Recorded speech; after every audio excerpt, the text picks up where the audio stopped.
revolutionary ideas from the get-go.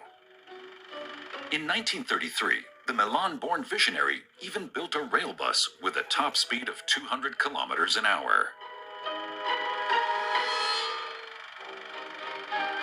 Ettore was often laughed at for his unconventional ideas. But in the 1920s, Bugatti's super sports cars achieved worldwide fame, thanks above all to their record number of 2,000 race victories. The name CHIRON also played a role back then.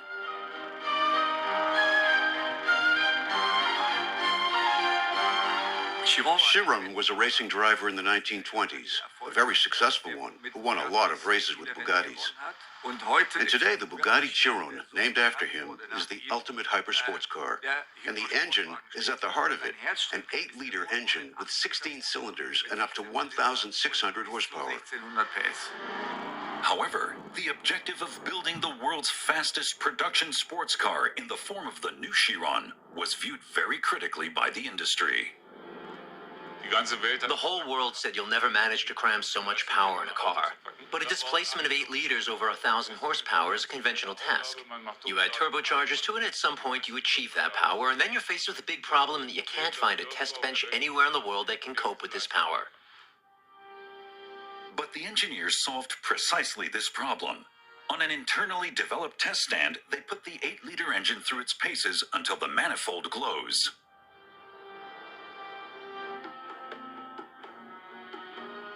Once completed, the engineers test the power output and, above all, the durability of each power plant.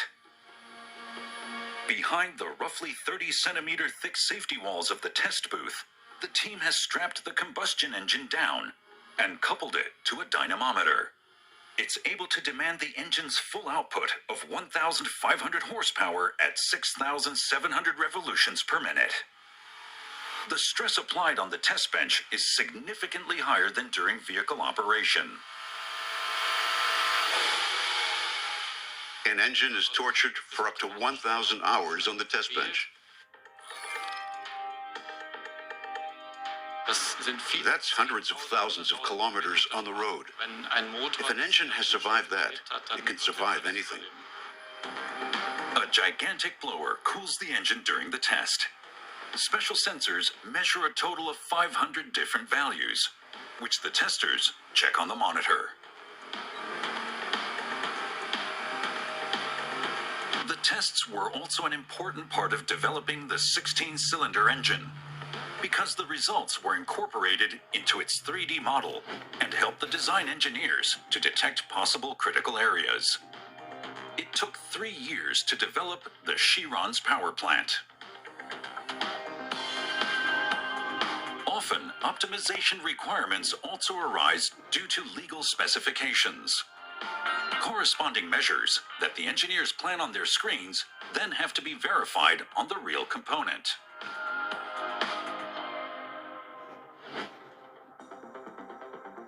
During a special auditory test, an acoustic engineer checks whether the exhaust system simulation matches reality.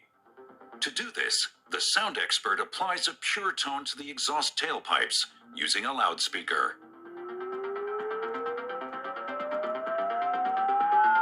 The sound causes the air particles inside the system to vibrate.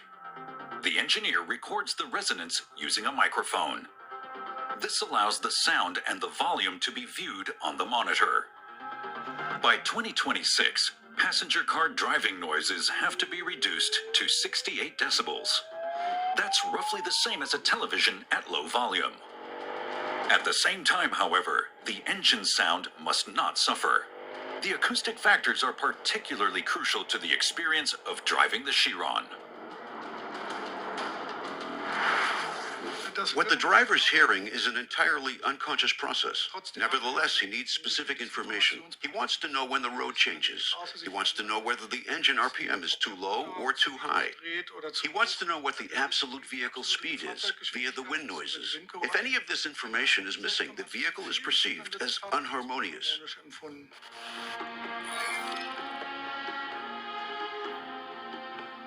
The rolling noise is relevant. How the windows are constructed, how well the chassis is insulated from the cockpit. All of this characterizes the overall noise perceived by the driver. This all has to be composed to form a consistent concert to achieve a positive experience in the vehicle's interior. And who better to test this experience in new models than a genuine motor racing expert? The former Le Mans winner, Andy Wallace, is Bugatti's test driver. He has already driven around 100,000 kilometers in the luxury sports car from Molsheim. An absolute dream job. The Briton also provides the developers with direct feedback about the Chiron's performance and handling from the driver's cockpit. If you like cars and you can maybe dream about supercars, this one is the very top of the... Hi, let me explain the basics of currency trading to you in just 60 seconds. The very top of the pile. And for me to be able to drive this car every day, if you told me that when I was 7 years old, I never would have believed you. So for me, it's fantastic. However, Wallace will be thinking about the following drive for a long time to come. With this Chiron, the Briton will set a new speed record of 304.773 miles an hour, or 490.484 kilometers an hour. The Chiron Super Sport 300 Plus pre-production model offers an additional 100 horsepower, totaling 1,600 horsepower. On the test track in Ira-les-Signes, Germany, its tires will be rotating no fewer than 4,100 times per minute. This would be the first time in history that a production vehicle breaks the 300-mile-an-hour barrier. And off he goes. Andy Wallace floors the accelerator and is already doing 100 kilometers an hour 2 seconds later. Covering around 11 square kilometers, the test site lies at the center of a pine forest. Curves and straights follow in quick succession. This makes it difficult to keep the vehicle on track. You're constantly turning to go straight, and this is at the same time that you're traveling 136 meters per second. Everything's coming at you really, really quick. So the senses coming into you are crazy, and you have to try and keep all that under control. And it's not something you do every day, so it's not something you can practice. You just end up doing it, and it's pretty impressive. 3.5 kilometers ahead of the record. The Chiron is still picking up speed. The down thrust, also called downforce, on its rear end increases. This causes the front end to lift. The Bugatti uses a complicated aerodynamics concept to counteract the principle that helps airplanes to take off. After 70 seconds at full throttle, Wallace breaks the record. Wow, guys, what a fantastic car. Dankeschön, grazie, merci. I can't thank you enough.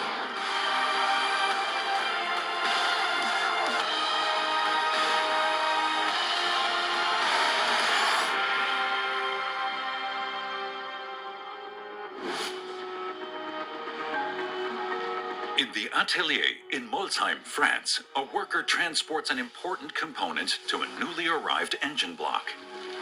Two mechanics now couple this 7-speed direct shift transmission to the power plant. The automatic shift unit ensures constant power output when shifting gears. Because one clutch closes at the same time as the other is opening, the automatic transmission ensures consistent tractive force. The workers then take the new drive unit to an assembly station. Covering 1,000 square meters, the shop is more akin to a sterile operating room than a vehicle workshop. There are no oil stains or rubber abrasion from car tires on the highly polished synthetic resin floor. The two-seater's engine alone costs around 300,000 euros.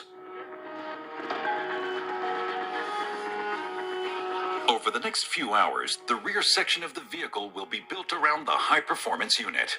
To do this, the Bugatti surgeons first attach the chassis to the side sections of the body alongside the lifting platform. They are also made entirely of carbon. A technician first bolts the independent wheel suspension elements to the carbon fiber framework. The hypercar has no rigid axle. This means that each wheel can be actuated individually and therefore has maximum grip or contact surface on the asphalt. As a result, the 2-ton Bugatti remains stable even when taking tight corners on a wet road surface.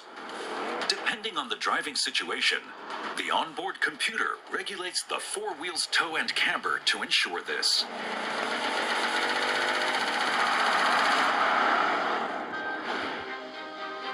The entire substructure of the extreme sports car is adaptive. These suspension struts that the technician is installing can also be optionally set to a family car or racing car profile. The hardness of the damper, called its characteristic in technician jargon, is adjusted by allowing more or less oil to flow from one shock absorber tube to the other.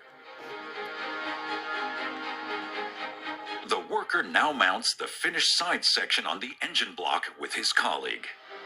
Building a new hypercar in the exclusive French manufactory is complicated and involves 2,590 individual steps.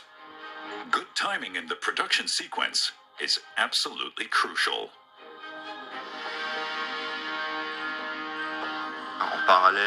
We always assemble 16 vehicles at the same time, using 20 employees. These include 7 mechanics, 4 coach builders, 3 technicians who assemble the vehicle interior, 2 painters, and 4 electricians.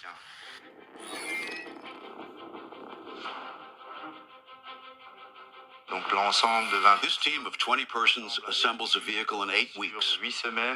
This needs to be well organized to avoid delays and ensure that the customer's satisfied. Next, the supercar is fitted with its exhaust system. When the engine is running, temperatures as high as 500 degrees can be reached at the rear muffler. That's why this employee first installs a galvanized heat shield on the exhaust pipes. His colleague carries the gigantic exhaust to the chassis. Later on, 6 tailpipes rid the CHIRON of everything the 8-liter power plant spits out of its 16 cylinders. The team now fastens the enormous titanium muffler to the rear end of the emerging Bugatti. Titanium is light, ductile, and particularly heat-resistant. This is important so that the material does not crack under the extreme heat. The crew then clads the mid-engine with further elements to protect it on all sides.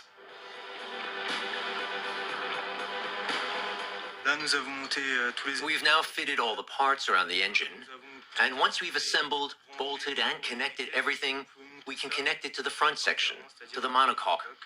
This is what distinguishes us from classic mechanics in a garage. This really is assembly. We start with nothing and build the vehicle. And that is the difference between this and other vehicles, because this is an exclusive car, an extremely powerful vehicle. You have to work very precisely, you can't afford to make mistakes. It's now becoming cramped in the monocoque too. Such a cockpit framework contains a total of 320 square meters of carbon. Placed end to end, all of the individual carbon fibers are 9 times the distance from the Earth to the Moon. A mechanic is now fitting one of the CHIRON's 2 differentials on the underbody of the chassis element. A computer tells him whether he has tightened all of the bolts to the correct torque and stores his production data in the system.